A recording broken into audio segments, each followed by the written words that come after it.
దేవుని నామమున స్తోత్రములు. అయ్యా తెలుగులోనే చెప్తాను. అయ్యా వందనాలు తెలుస్తున్నాను.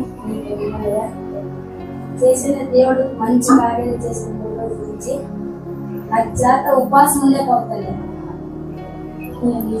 ఉపాసం అంటే నాకు అప్పుడు ఫస్ట్ ఉంటుంది. ఇప్పుడు నడవతే నా బాగలేకున్నప్పటి నుంచి నాకు ఉపాసం ఉండేకి నాకు చేత అవుతుండలేదు. 3 రోజుల నుంచి ఉపాసం ఉండాలంటే దేవుని కృప దేవుని దయ చూపించినాడు.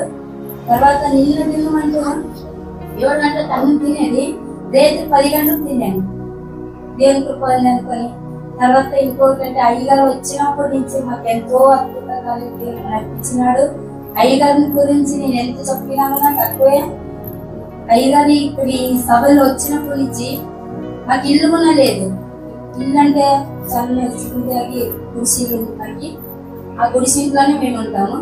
తర్వాత నేను అనుకోండి జనతలకి అర్జీ ఇచ్చినాము, ఏం చేయాలా లేదా వస్తుందో లేదా ఓకే చేస్తామనేసి 2000 ఇచ్చి జనతలకి అర్జీ చేసినాము. తర్వాత మొన్న మా అక్క ఇప్పుడు రావాలా శుక్రవారం రోజు వేస్తారు, ఇక్కడ క్లీన్ చేసి రావాలి. ఆ రోజు పంచాయతీ వాడు మా అధ్యక్షుడు వచ్చి మీ అమ్మ లేదా అని మా పాపకి అడిగింది. అడిగితే నేను ఇంకా తాగాలని ఉంటుంది, లేదంటే వస్తా ఉండేది మా అమ్మాయి అంటే. నేను పోయి ఒక గంట సేపు అయింది. గంట సేపు తర్వాత వచ్చేవాడు ఏది కన్నా అని నేను అడిగితే, లేదమ్మా మీకు ఇల్లు శాంక్షన్ అయ్యింది, దాని గురించి వచ్చినాము, మీకు ఇల్లు ఎక్కడ కట్టుకుంటారంటే నా జాగ్రత్త చూపించినాను. ఇక్కడ ఏం కట్టుకునేదంటే అక్కడ ఎంఏ అది ఇది తీసుకొని పోతారు గవర్నమెంట్ నుంచి, అది తీసుకొని వెళ్ళారు. అప్పుడు నేను చాలా సంతోషం పెట్టాను. మా అయ్య చెప్పిన 2 వారాలు కింద పెంచుకుంటుంది అనమాట.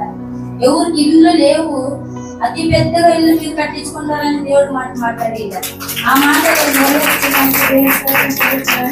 అయ్యగారు మా గురించి మా ఆయన గురించి నా కుటుంబం గురించి ఎంతో ప్రార్థన చేస్తున్నారు. నిన్ను నుంచి ఫస్ట్ తాగే మనిషి ఎంత తాగుతుందో దానికి ఇంకా కంట్రోల్ చేసుకున్నాడు. ఇంటికి వస్తే నిన్ను నుంచి ఇంకా చాలా కంట్రోల్ అయిపోయింది. ఇడుస్తాడని నాకు పూర్తి ఇడిచినాడని కూడా నమ్ముతా ఉన్నాను. ఇలా చిన్న సాక్ష్యం వేసినాము, దీవించిందాను.